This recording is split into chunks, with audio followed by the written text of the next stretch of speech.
Welcome to the RadioU podcast. Coming up, we got Baja Blast Pie before GTA 6. Also, is Elon Musk going to be the first trillionaire? All that and more on the way next.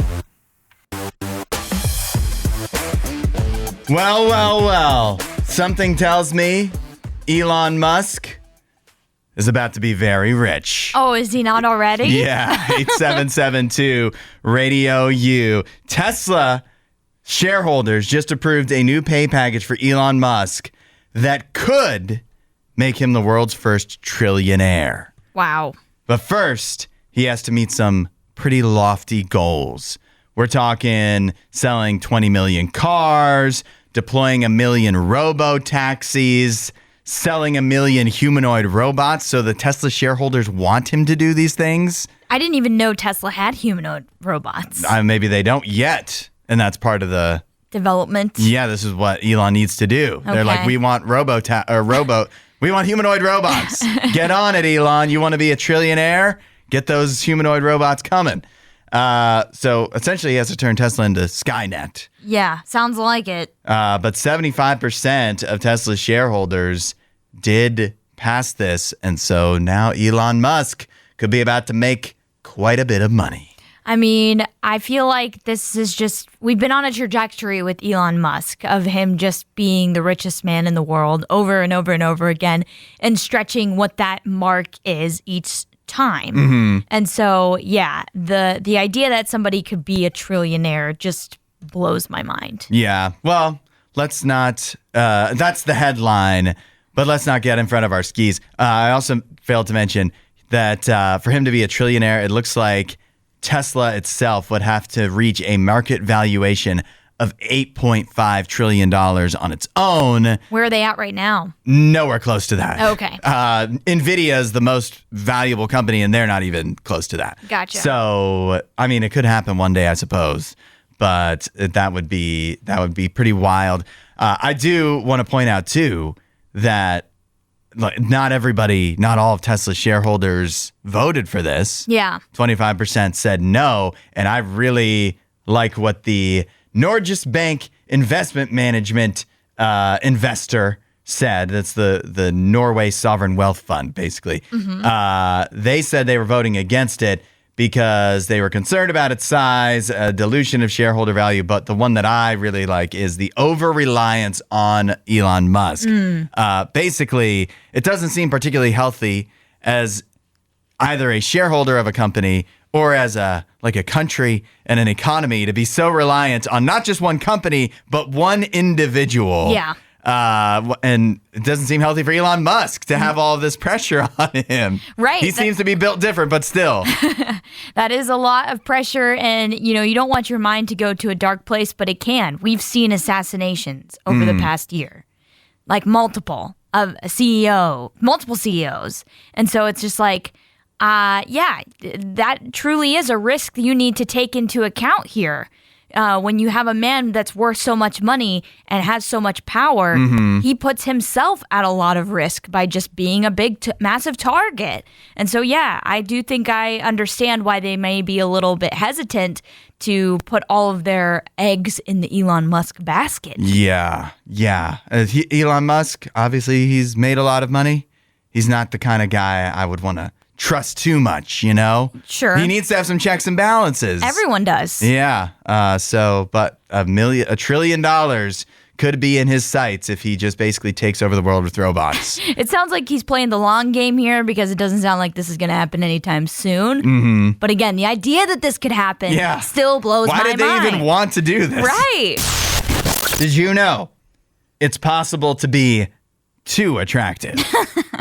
8772 Radio U, according to a new study that was just published in the Psychology and Marketing Journal, it has been found that it is possible to be too attractive, at least on social media. They call it the beauty backfire effect. Beauty backfire. Yeah. And what they found, or what their theory is, that if you are too attractive and you're posting on social media, you are found as unrelatable, and thus people do not want to give you likes and interact with your content. I don't know where the line is, but clearly I'm over it. Yeah, I guess I haven't thought about this. I'm not the one to really follow like fitness influencers or influencers in general because I'm not really into most of that. The stuff I do follow is more just like, I guess, real people showing their lives most of the time when it comes to like vintage, because I love vintage and collecting things. So I like to watch other people do that.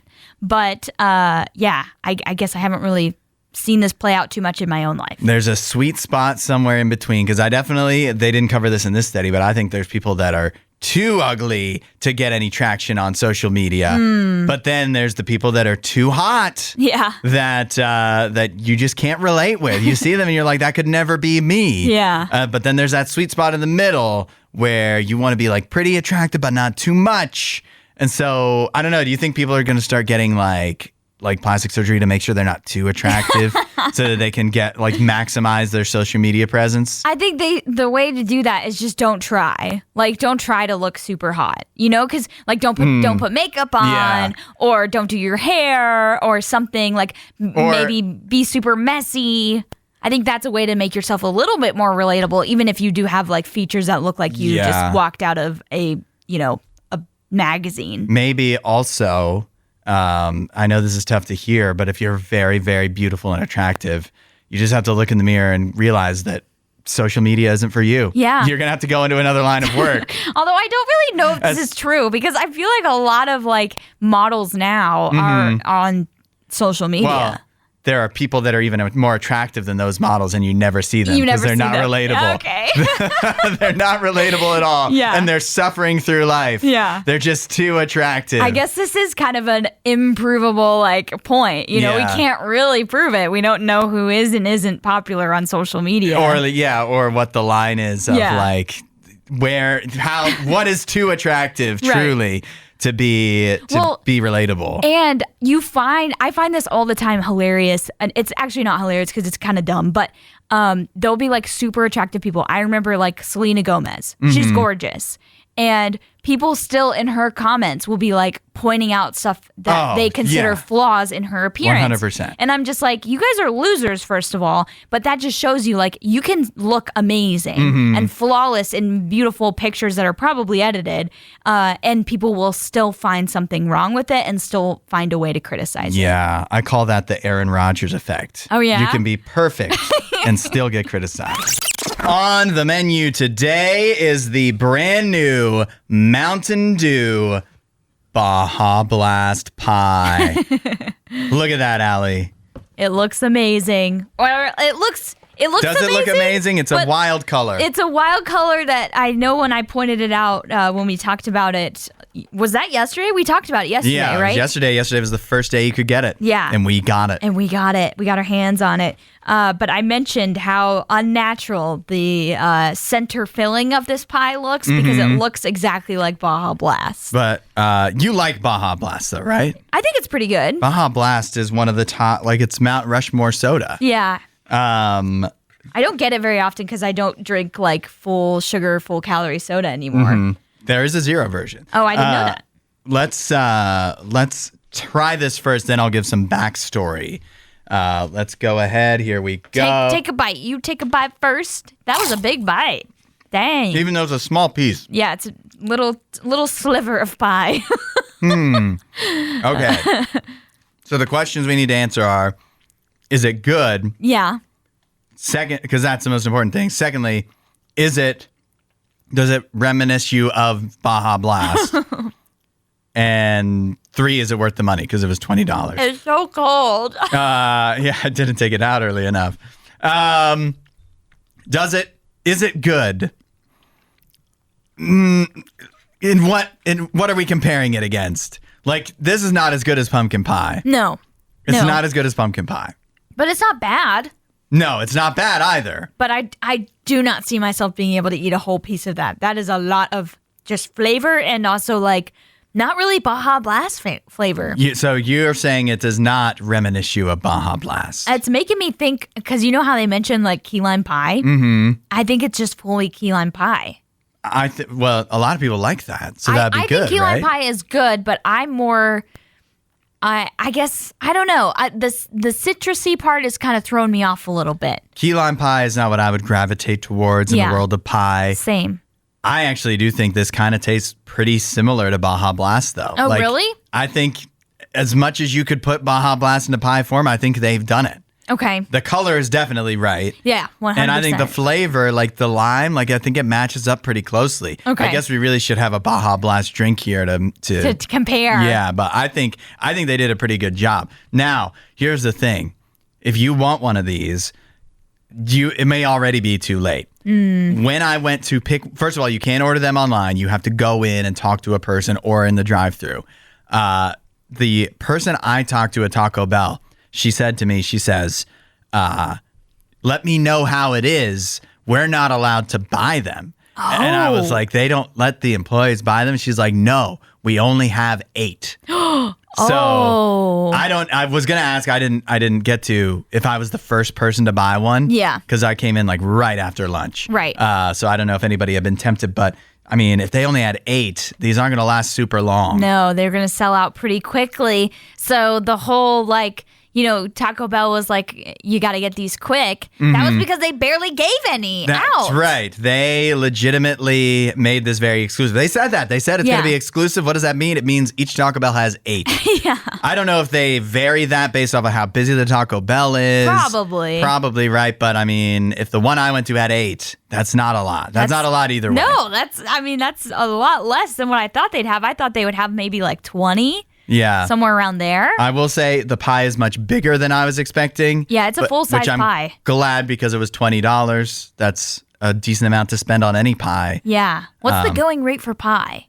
It's less than that. Okay. It's definitely less, but it's not a lot less, right? Like if you got a pumpkin pie for the store, I'm thinking like $8. Okay. I don't buy a lot of pie. I don't either, so I'm not sure what the going rate is. I feel like $20 is a lot. It does seem like a lot. I guess I should have expected a full-size pie for $20. Yeah, I would hope so. So we give that you're saying it's not Baja Blast enough. I feel like and the you just key don't like lime it that pie much.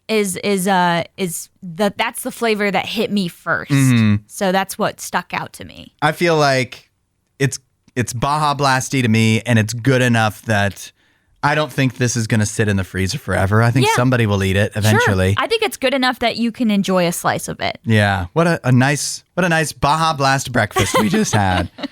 We're at that time of year where we're all starting to anxiously wait for our Spotify Wrapped. Oh, yes. 8772 RadioU. Nene told me that Spotify only counts when it puts out your Spotify Wrapped. It's only counting January 1st through October 31st.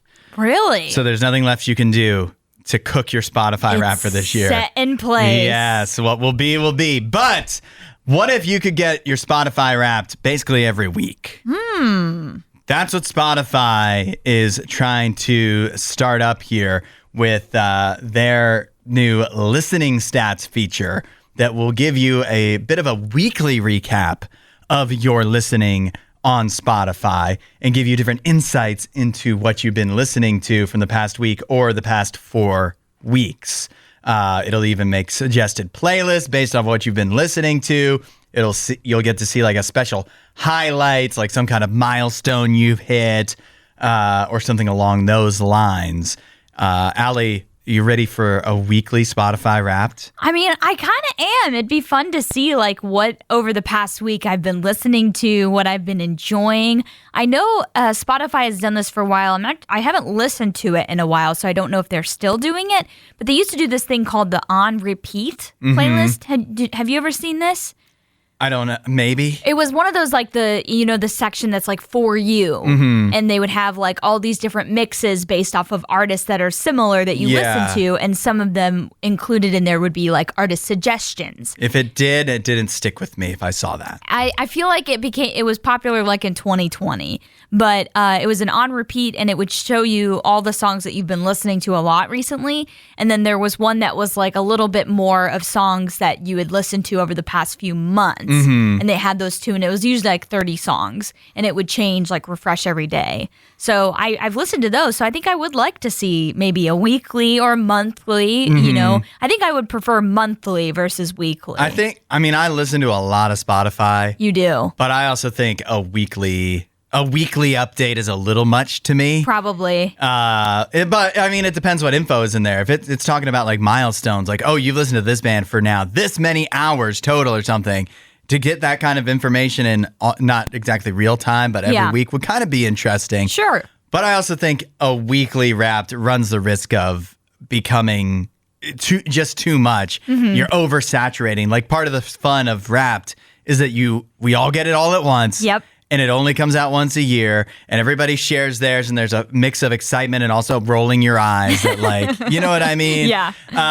But if somebody's out, like, this might be interesting kind of a little bit for your own self, but to start like sharing it everywhere, I don't think people are going to do that. And if they are, you might want to unfollow them because that would get annoying. It's a little too main character-y for me. It is. Yeah, I don't care about your listening habits that much. Maybe one time per year I care. Yeah, when it's Spotify a communal thing. Yeah. We're all going through it together. And some people will be like, hey, send me a number and I'll send you a corresponding song, stuff like that. And so, yeah, that's the one day that we actually care about each other's music tastes for the most part. But on a weekly basis, yeah, that would get to be too much. And like you said, it would lose its like specialty factor. Yeah. You know? So Spotify say, go ahead and do this.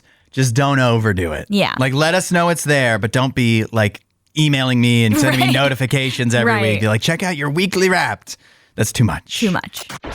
We literally got Baja Blast Pie before GTA 6. If you missed the Food 5, we did that earlier this morning on the RadioU Mornings YouTube channel. Check it out. Speaking of GTA 6, it's been delayed. 8772 RadioU. Yeah, GTA 6 had prior been scheduled to release on May 26th of 2026.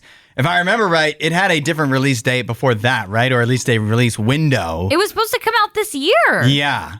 So they already had delayed it that time specifically, and if not, like, kind of been pushing back the idea of when it was coming long before that. Now they've officially delayed it once more. Rockstar Games announced that Grand Theft Auto 6 now scheduled to release on November 19th of 2026. I'm honestly starting to think we're never getting this game. I don't think we're getting it. I don't know if we're ever going to get it. It's so rude to me that they're doing this. It's so insulting. And I think I said this the last time they delayed it, that if you can't, like, a release, why are you setting a release date if you don't know if you can actually meet the release date? Right. That's my thought as well. Like, why not? Why are you... Because, you know, the classic statement is like undersell, over deliver. Mm-hmm. And they're doing the opposite. Yeah. They're doing the opposite. It's been delayed twice. I'm looking back at this right now. It says it was originally scheduled for a fall 2025 release. So they didn't put a date on it. They just said fall of 2025. Mm-hmm. And then they pushed it back to May of 2026. I remember we got that news over the summer. And so we're like, okay, May of 2026. Mm-hmm. And now it's like... end of next year, like basically a year from now. How do you already know, like, with 4 months to go before your prior 4 or 5 months to go, 6, I don't know, several months to go. Several months, yeah. That you're like, I don't think we can make it by then. You already know 6 months out that you can't make it, and so you need an entire year. Why did you set that release? I guess maybe it's one of those things where you're just like, I mean, an entire year from now, we should be able to get this, right, guys? Yeah. And then come May, they're going to be like, actually, I don't know if November, like that's pretty tough. Yeah. That we're going to be able to fit. And yeah, we're never getting it. I mean, the developer meetings have to be absolutely nuts for GTA 6 because they have to be like in there just yelling at one another like, you said this would be done at this time. Yeah. This was the deadline for this and blah, blah, blah. Well, you didn't say that it was going to be this complicated and blah, blah, blah. You know, it's just like, I can imagine it's just pure chaos over there. Yeah. They said that they need the extra time to finish the game with the level of polish you have come to expect and deserve. But this game's going to come out and it's going to be so bugged. Yeah. That's what's really annoying to me. It's not going to be absolutely perfect the day you release it. That's what's then why even bother? Yeah, that's what's really, really annoying to me is they're going to give all of these excuses. Oh, we want it to be super polished, guys. And it might be more polished than it would be if you released it in May. Yeah. But it's still going to have a bunch of flaws. And keep in mind, like, it's already frustrating enough that we keep getting these delays, but the last Grand Theft Auto released in 2013. Yeah, it's been You a need minute. 13 years to make a sequel to that? 13 years? You should be out of business. You should not be a company that's in business anymore if that's how you're doing things. Yeah, this game, I'm convinced, is just not coming out. Yeah. It's never coming out. I'm really excited for my grandkids to play Grand Theft Auto 6 one day, for it to come out on their system, whatever they're playing. In 2066. Do you do this when you go to Goodwill or like a thrift store? Do you get really sad? No, actually, thrift stores are like my favorite place to go. I mean, I like going to thrift stores. I like looking for clothes at thrift stores and just looking for fun finds.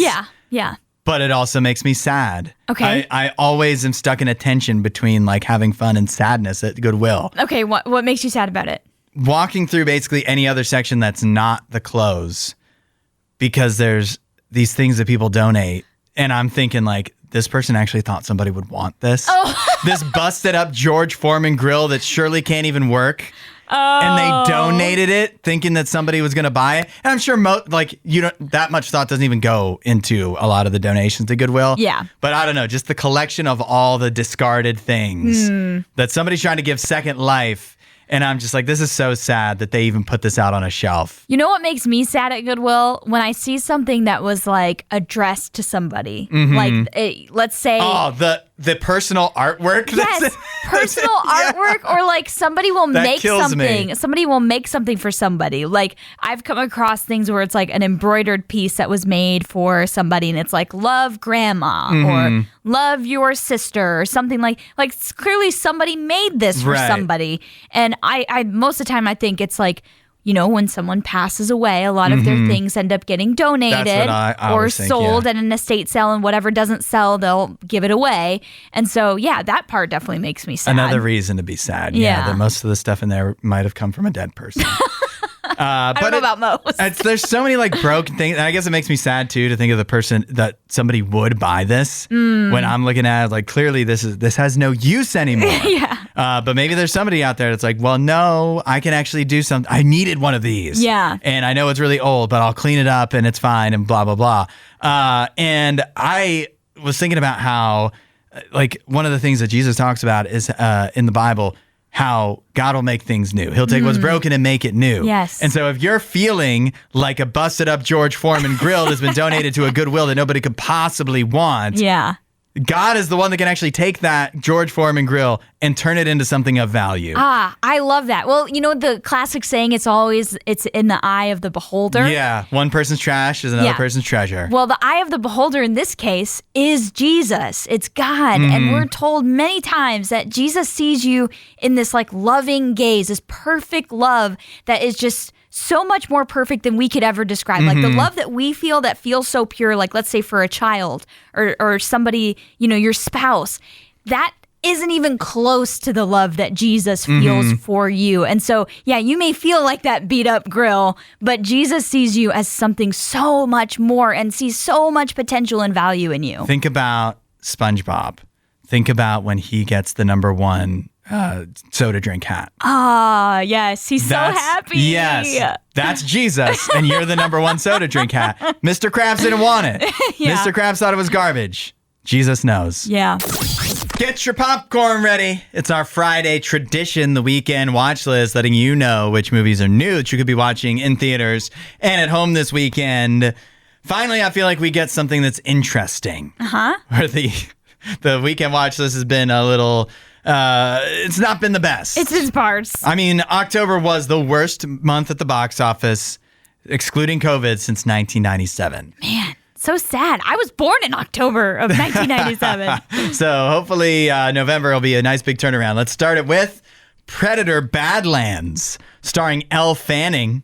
Cast out from its clan, an alien hunter and an unlikely ally embark on a treacherous journey in search of the ultimate adversary. Predator Badlands is now in theaters. It has an 87% on Rotten Tomatoes. Whoa. That makes me so happy because this actually looks really interesting. That's what I was going to say. This is the one I mentioned yesterday that I think the trailer looks really cool. It does. Troy Ribeiro of the Free Press Journal says, Predator Badlands won't satisfy purists craving blood and brawn, but it is a witty, self-aware reinvention of a weary franchise. Balancing parody with heart, it turns a galactic hunter into a surprisingly tender hero. I think I like that they are making the Predator kind of like, I mean, it was never really it's called the Predator series, but he was never really the main character of the series because he was just the villain. And so I think they're turning that a little bit on its head, and I like that. Yeah, so I'm interested in Predator Badlands. It sounds like it's good. I would like to see it sometime soon. Yeah. Also out in theaters this weekend, Nuremberg. Listen to this cast. Starring Russell Crowe, Rami Malek, and Michael Shannon. Ooh, I love Michael Shannon. Nuremberg. As the Nuremberg trials are set to begin, a U.S. Army psychiatrist gets locked in a dramatic psychological showdown with accused Nazi war criminal Hermann Göring. Nuremberg is now in theaters. Sounds like an Oscar bait type of movie, doesn't it? With that cast, with that kind of subject matter.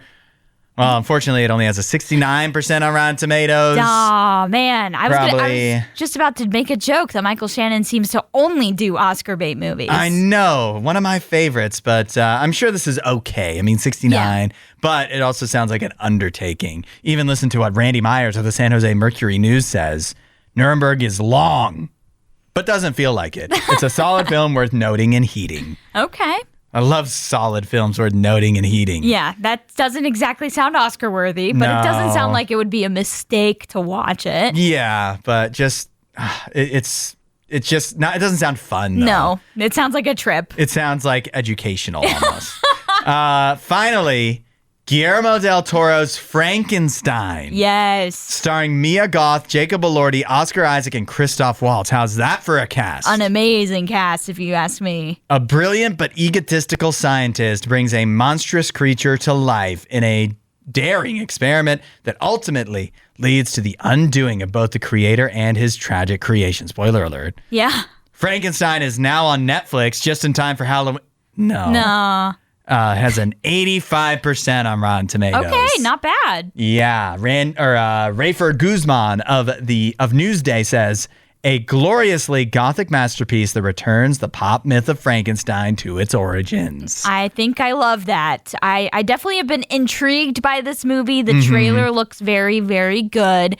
And I love a good gothic tale. And Mia Goth is one of my favorites right now. She's pretty much verified scream queen at this point. Yeah. But I'll be looking forward to checking this one out. An excellent cast. Guillermo del Toro usually makes very interesting movies. Yeah. He did The Shape of Water, right? Love that He did movie. one of my favorite classics, Pan's Labyrinth. Yes. Which is going back to theaters for its anniversary. So really interested to watch Frankenstein. Also this weekend, Fantastic Four First Steps is now on Disney+. If I'm being honest, that's probably the first thing I'll watch because I haven't seen it yet. Downton Abbey, the grand finale, is on Peacock. Why is it on Peacock? That's where they have the rights. Dang. I thought all of those were on HBO. Apparently not. And Tyler Perry's Finding Joy is now on Prime Video. That is your weekend watch list. Let us know what you're going to be watching this weekend at 8772 Radio U. We love to hear your reviews. I think I'm finally going to see Weapons this weekend. Yeah, that's on HBO Max. Yes. Check it out. Let us know. That's your weekend watch list. We'll see you at the movies. It's time for our football picks as we preview the weekend of games in the NFL and college. And whoever does worse with our picks this weekend will be punished on Monday morning. Oh, boy. On the show. Let's get started. Let's hop right into it in college. BYU at Texas Tech. Oh, man. I would love to pick BYU, but I kind of think BYU's been faking through a pretty easy schedule so far. And in the games that have been tougher for them, they've just barely made it out alive. They're undefeated right now, so I do think we need to take them seriously. So I think this game will be pretty close, but I'm going with Texas Tech. Yeah, I agree. I'm going with Texas Tech. Really disappointed this game is at noon that instead doesn't of make any sense. under the lights. But I still think Texas Tech have huge home field advantage. Yeah. And I think they're way better, even though they have lost once.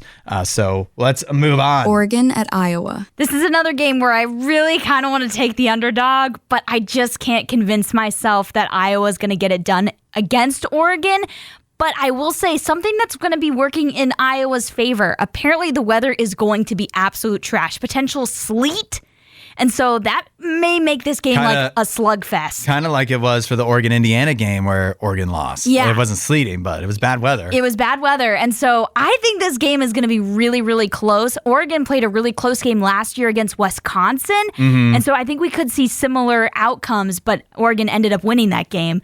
So I'm struggling with this one, but I'm going to go with the Ducks. I am also picking Oregon. I think this game is very reminiscent. I think I think Iowa is very similar to Penn State when Penn State was better. Yeah. Before their quarterback got injured and their season fell apart. Right. James Franklin got fired. Oregon handled Penn State pretty easily. I think Iowa's similar to Penn State, but not quite as good as Penn State was at that time. So I think Oregon should be able to go on the road and get the win. Let's move to the NFL. Patriots at Buccaneers. I am going with the Patriots for this one. Really? Yeah.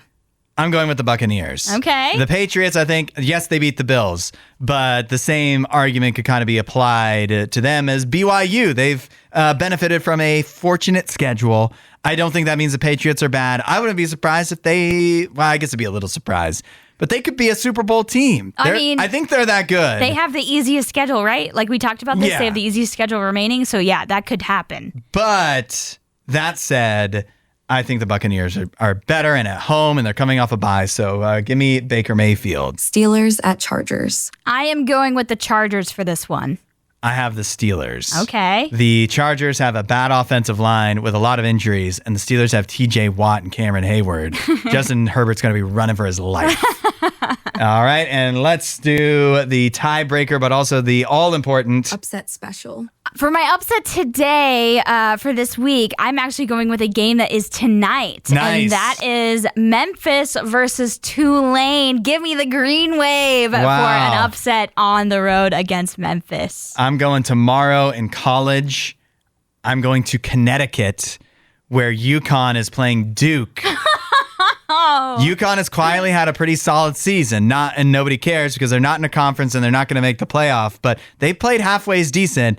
Duke going on the road. It's going to be Connecticut. It's going to be cold. Yeah. So I think Connecticut gives them a game. I think they get the win. Okay. That is our football picks for this week. Stay tuned for Monday morning to find out who winds up getting punished. Follow along and play at home if you want. If you ever have punishment ideas, send them in to 8772 RadioU. Mr. Beast has just made a very controversial decision. Oh, I mean, another one? Yeah. Mr. Beast is going to be opening up a new theme park. It's a pop-up theme park, so it's not permanent. Ooh, I don't like the sound of pop-up theme park. It's like a carnival. Yeah, those kind of Fairs.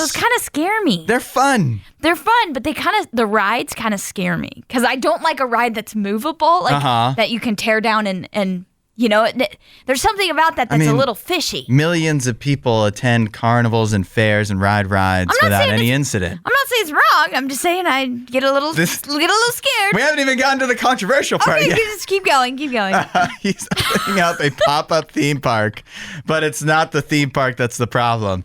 It's where it is. Oh. The new pop-up theme park is called Beastland. It's going to be in Riyadh, Saudi Arabia. Oh, that's kind of out of left field. Yeah, it's going to be a part of the Riyadh season event, which is coming up. I didn't know it was starting so soon. November 13th through December 27th of this year. Okay.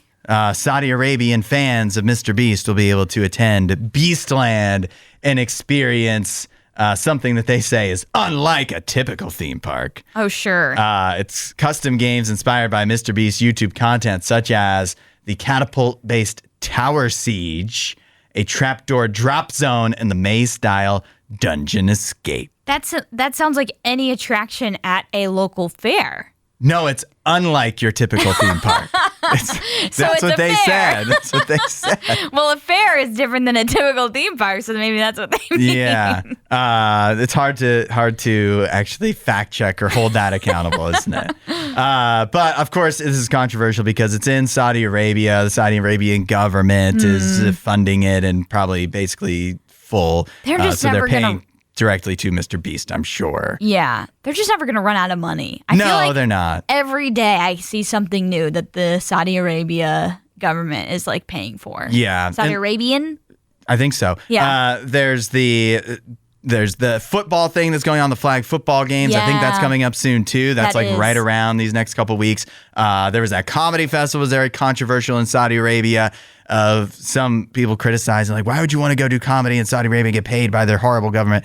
And it's just like, I mean, I get that. And I would probably have a lot of serious reservations about doing anything with Saudi Arabia. But at the same time, think about all the horrible corporations that give us money. You don't even think about it. And we do a lot of terrible things here, too. So. It's true. And we're like, we don't care about the terrible things they do because they're American. Right. And it's fine because if they're American, they must be fine. Or if they pay me enough money, they must be fine. I don't know. It's just like, I don't know that Saudi Arabia's government is all that much worse than many places that people would not even think twice about taking money from here. Yeah, that's a good point. I haven't actually looked into it. I know there's reasons why people have qualms with it. The number one thing I think of is like the Live Tour, which was the big rival to the PGA, and they were like fully funded by Saudi Arabia. And a lot of the golfers were like really split on should I join this or not. And many of them that joined it were heavily, heavily criticized. So yeah, I just, and Mr. Beast, I feel like he has a good reason for doing this. He says a majority of his audience is outside America and they have a big Middle Eastern fan base. So why would you not? Yeah, that sounds fun. The people there that are actually going to go attend this are just regular people. Right. So let them have some Mr. Beast fun, I say, even if it might seem a little sus to some, such as Allie. Yeah, well, it just sounds like a regular fare, which, again, there's nothing wrong with those, but I do get a little scared to ride a roller coaster that's going to get torn down in the next week. It's unlike a typical theme park. It's like a typical fair. Yeah. But with Mr. Beast. Thanks for listening to the RadioU podcast. Don't forget to rate and review the show.